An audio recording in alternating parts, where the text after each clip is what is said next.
It's been a year since my daughter and her husband moved in with us, and now I've been blessed with a cute grandson named Thomas. Today is the day my mother-in-law meets Thomas for the first time. My husband Ken walked in, guiding my mother-in-law Carol by the hand. Everyone, I brought Mom with me. Oh, welcome, Grandma. My daughter, Rachel, who had always been close to Carol since she was little, had been eager for her to hold her newborn baby ever since she gave birth. Carol lives separately from us. Considering Carol's old age and her future, we couldn't help but feel anxious, but it was all for Carol's well-being. Carol is naturally highly spiritual and has a hard time feeling too much in places where she is involved with many people. Rachel's eyes lit up with anticipation at Carol's arrival. Encouraged by Rachel's expectant gaze, I walked over to Carol with Thomas, who I had been holding. "Welcome, Carol. This baby is..." I couldn't finish my sentence, "your great-grandson." Because at that moment, Carol clutched her chest and started to suffer. Ouch. "What's wrong, Carol?" Just moments ago, Carol had been smiling warmly, but the moment she saw Thomas, her eyes widened, and she collapsed to the ground. "What happened, Carol? Are you okay?" It hurts. So painful. That baby is, no. Carol desperately tried to convey something. However, in stark contrast to her, Thomas remained innocently smiling in my arms. "My name is Joy Smith. I used to work as a caregiver, but now I am retired and live with my husband Ken and my daughter's family. Our peaceful life with the four of us is very fulfilling, but there are a few things that concern me." I wish Grandma could live with us. My daughter Rachel sighed sadly as she sipped her coffee. "Yes, currently, we're living separately from my mother-in-law, Carol. Carol is turning 91 this year. Given my line of work, I can't help but worry about not being there to support her, especially if something happens." "Yes, but..." I remembered Carol's reaction when I suggested that we live together. "She's more comfortable on her own, and she wants to relax. It's what she wants." Carol is remarkably spry for a 91-year-old. Her letters, which arrive with the seasons, usually detail her mountain climbing adventures. She once told me that she finds peace in an environment where she can soak up nature's energy. And Carol seems to have a strong sixth sense, especially sensitive to people's emotions. As Rachel and I enjoyed our slightly indulgent coffee, we started reminiscing. "Remember when you went missing back in kindergarten, Rachel?" What? Really? Rachel sounded surprised. She was probably too young to remember much from that time. But Ken and I were frantically searching for our missing daughter. Even strangers on the street were saying, "We'll help you." We called neighbors, walked around the kindergarten and the neighborhood, but we couldn't find you anywhere. Ken suggested we talk to Carol, and then Carol.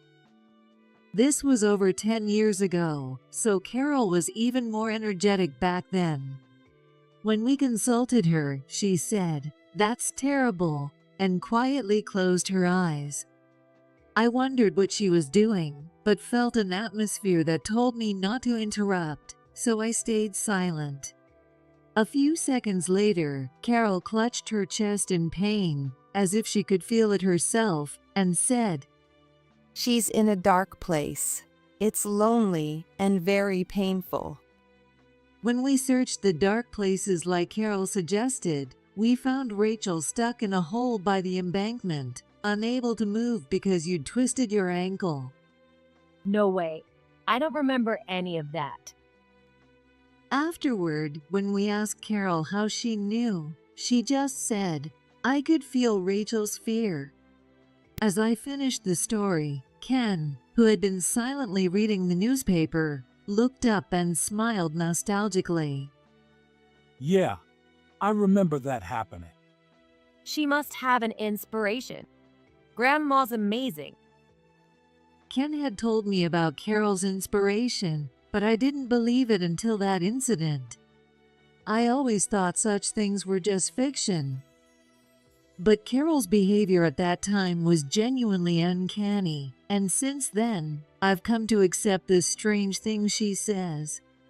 Because of Carol's sensitivity to others' emotions, I can't push too hard for her to live with us. With such sensitivity, it makes sense she'd prefer being alone. Living with others might actually stress her out and make her health worse. But this situation can't continue forever.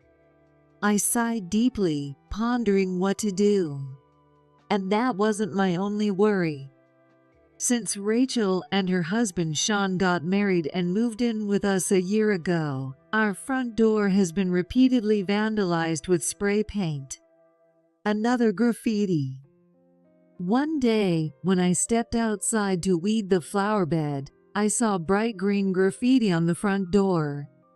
Cleaning such extensive spray paint alone was too much work, so I called Ken for help as usual. Ken, could you help me clean off this graffiti? Oh, again? Sure, give me a moment. The graffiti was frequent, and we still didn't know who was responsible. We even had a graffiti cleaning kit ready at home. This time, it was just a messy smear on the door, but sometimes there were malicious messages like curse or unforgivable. Who on earth could be doing this? We asked around the neighborhood, but no one had seen the culprit. Our house graffiti problem was well known, and neighbors would even knock on our door to inform us if they noticed before we did. Having Carol over in such a situation wouldn't be peaceful. I know, let's install a security camera. I suddenly thought and suggested to Ken while cleaning the graffiti. We couldn't just let this continue. We had to take action to solve it. Ken agreed with my suggestion and went to the hardware store that day to buy and install a security camera. After the front door was vandalized again, we checked the camera footage. It was early in the morning when most people were still asleep.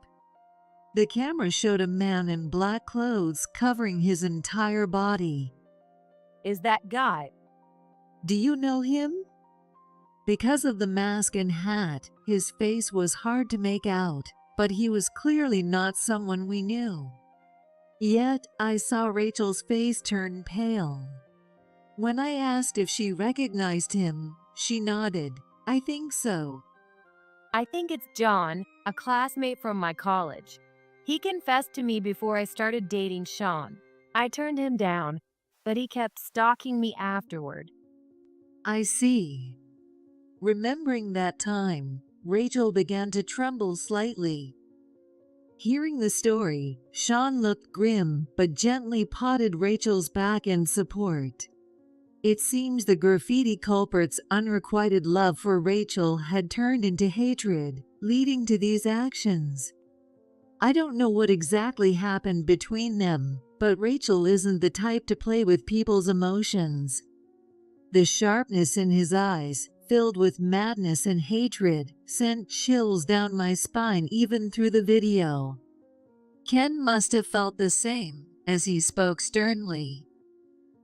We should contact the police. Even if it's just graffiti, it's a nuisance, and it could escalate. You're right, let's do that. It's better to act before something worse happens. We had the video and several photos of the graffiti as evidence. We decided to take the footage to the police. After explaining the situation, the police treated it as a malicious act and issued a strict warning to the perpetrator. As Rachel suspected, the culprit was indeed named John, and he harbored intense hatred towards Rachel and Sean. John's parents found out about his behavior, leading him to quit his current job and move back to his hometown. Since then, the graffiti incident stopped, and we finally felt a sense of relief. However, the uneasy feeling inside me didn't completely go away. Shortly after, we discovered that Rachel was pregnant. She had been complaining about a lack of appetite despite not feeling unwell. Having received the news over the phone earlier, I warmly welcomed Rachel when she returned from the hospital. Rachel, congratulations! Thank you, Mom. You need to be careful from now on. No strenuous activities, no heavy lifting. Take it easy at work and keep a calm mind. The nurse already told me that, over and over. Rachel seemed a bit tired of hearing it, but her expression couldn't hide her joy. As we discussed the future, the living room door opened.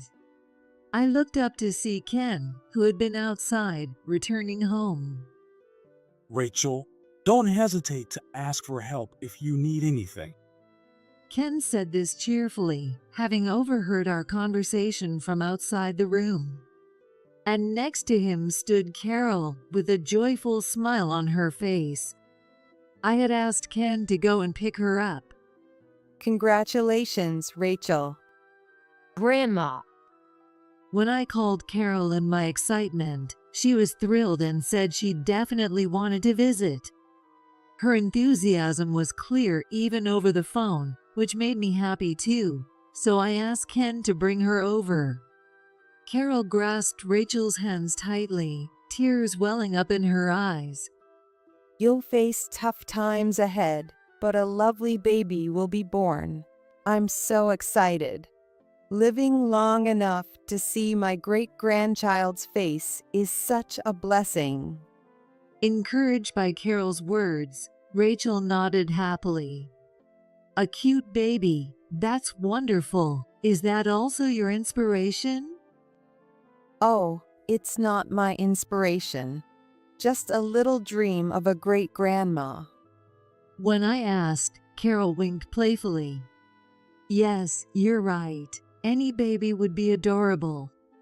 As I silently regretted my clumsy question, I remembered the graffiti incident. Oh, Carol, you know, I mentioned to you someone was vandalizing our house? Yes, I remember. We found out who it was, called the police, and the vandalism has stopped. So you don't need to worry anymore. Won't you live with us? John has gone back to his hometown, and our neighbors are kind and peaceful people. There's no reason for Carol to worry, but she shook her head firmly. I couldn't intrude on your family time. I'm fine living as I am. Intrude? You're part of our family, Carol. I tried to persuade her, but Carol didn't budge. After that, Rachel's belly grew steadily, and without any major issues, she gave birth safely. The baby boy was named Thomas. He had the same adorable features as Rachel. Remembering when I gave birth to Rachel, I realized how much she had grown to now experience the same thing, and I couldn't help but cry with emotion.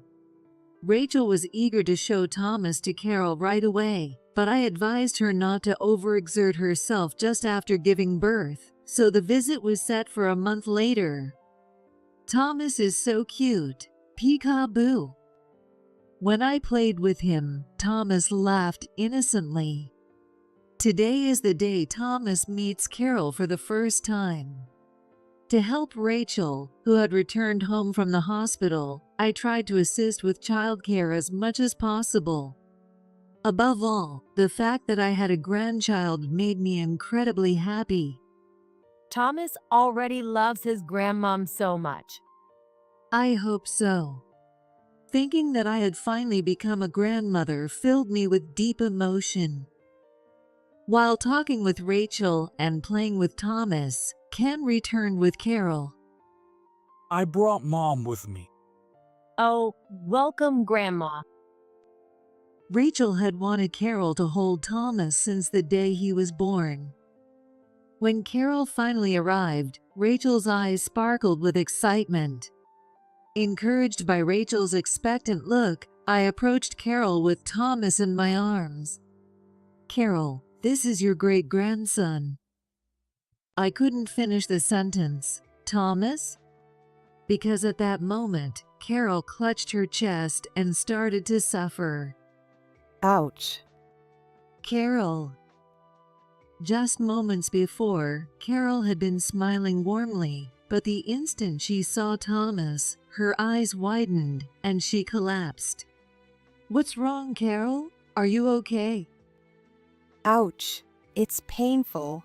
No. "What do you mean? Thomas is not okay?" Sweat beaded on Carol's forehead, as if she were enduring real pain. She was clearly in distress.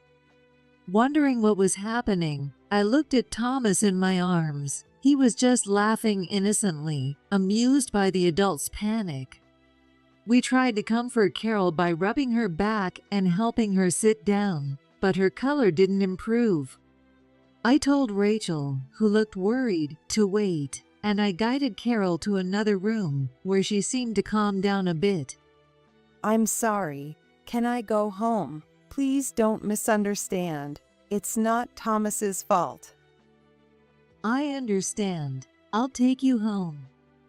Though Ken had brought her and Rachel had been looking forward to today, we couldn't let Carol suffer like this. I decided to drive Carol home as she requested. "Carol, are you feeling better?" Yes, much better. I'm so sorry. Carol's house is in a somewhat isolated area at the foot of a mountain, away from the residential neighborhood. There were few houses and little foot traffic, so Carol seemed more at ease and sighed in relief. "You don't need to apologize, but what happened earlier?" Carol wasn't sick. For her to suddenly clutch her chest in pain, there had to be another reason.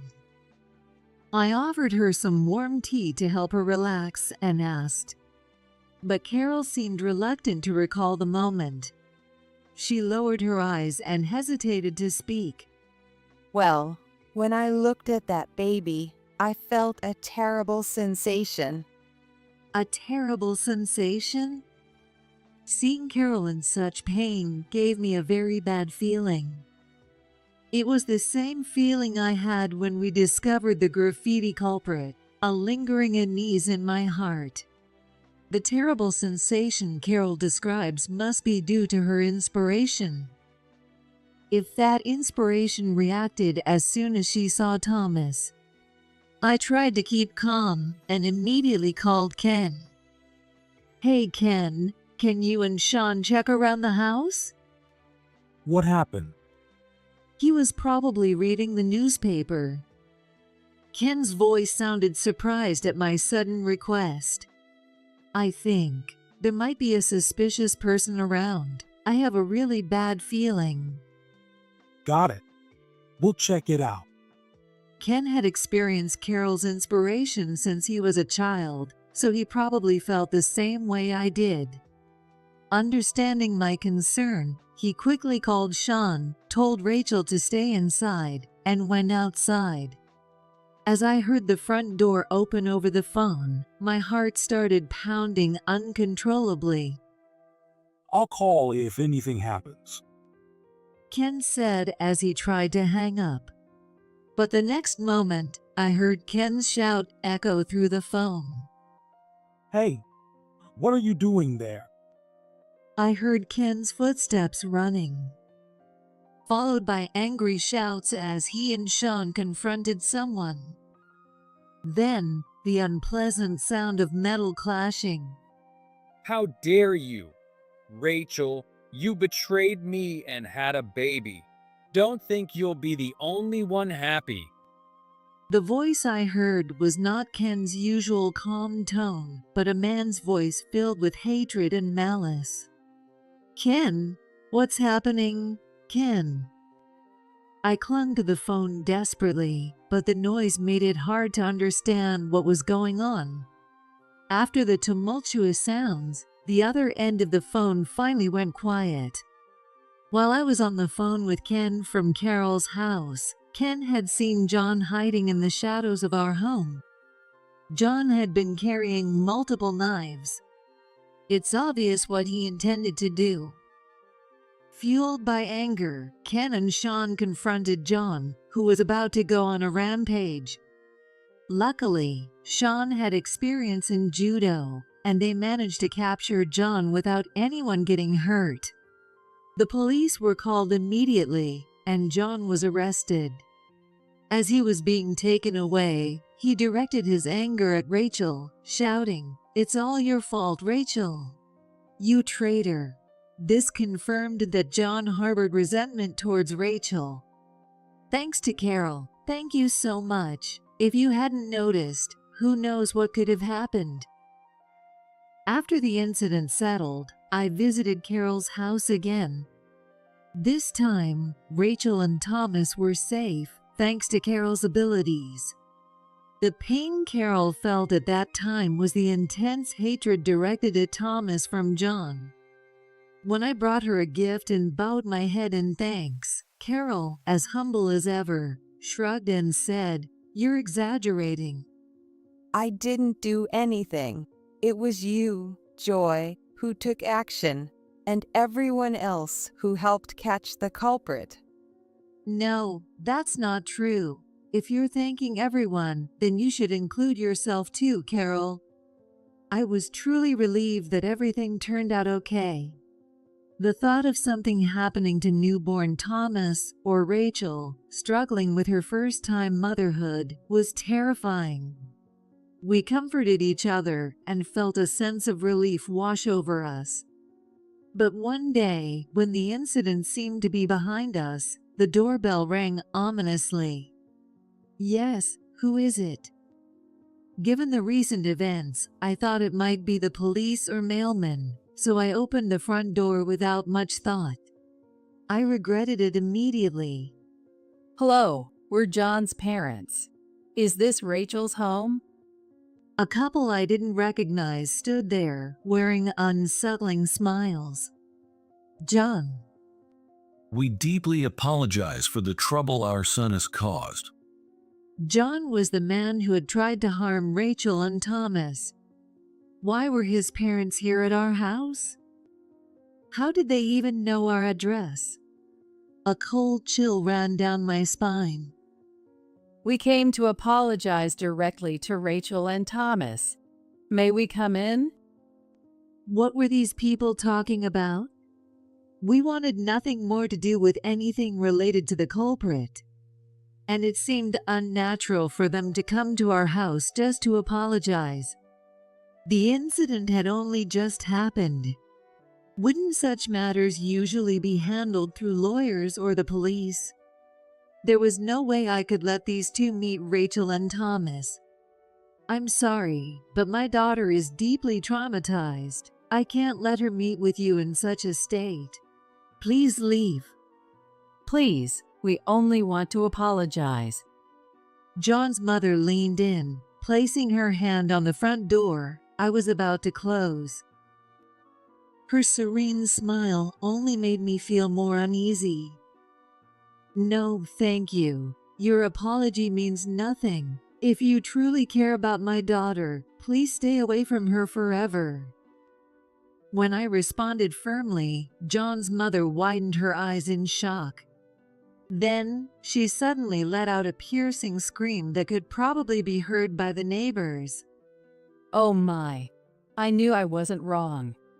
How dreadful to think that my precious son might have married the daughter of someone so rude. I wondered what kind of person would reject my son. It must have been your daughter who had the problem. She must have deceived him. Excuse me. Feeling uneasy about their sudden change, I firmly closed the door and locked it. If they continued to bother us, I decided to call the police. Clutching my phone, I felt cold sweat trickling down my spine. John's parents lingered in front of the house for a while, but eventually they seemed to give up and left quietly. I was so relieved that I sank to the floor. Even though the culprit had been caught, it might still be too early to feel completely safe. I decided to share this with my family. Actually, John's parents came by today. What? I brought it up in a stern tone during dinner when everyone was together. Rachel's face turned pale with worry, and Ken and Sean furrowed their brows. They insisted on coming in to apologize directly to Rachel and Thomas, but I sent them away. That's unnerving. From those parents, I didn't feel any genuine intent to apologize. I just couldn't figure out what they were thinking, and it was deeply unsettling. Trying to lighten the darkening mood, Ken said decisively, Maybe we should move. It's not good that they know our address. I agree. This place was very comfortable, but knowing that John and his parents knew our address always brought unease. Even if we're safe now, there's no guarantee for the future. As I nodded, Ken continued, And Joy, you've been worried about Mom too, haven't you? What you mean?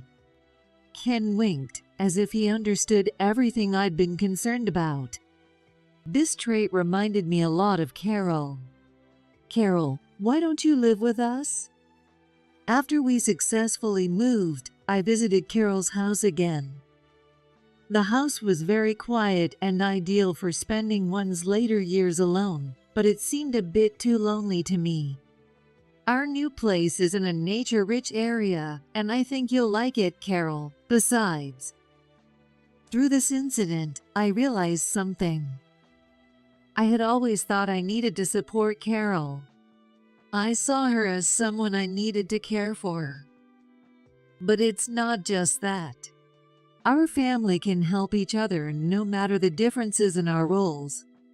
It's more fun when the family is together. Having you around makes Rachel and Thomas feel secure. I rely on Carol. That's the truth. When I said that with a serious expression, Carol gave a gentle smile, as if she understood everything.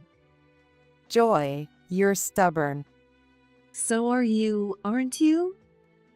Maybe so. Feeling a bit amused, we both started to laugh softly. Being similar, we would manage well together. All right.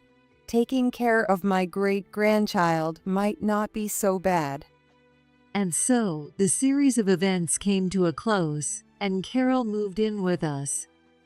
Our 4 generations would live together in peace and harmony, though nobody knew yet that Thomas would grow particularly fond of Carol, much to the dismay of Sean and Rachel.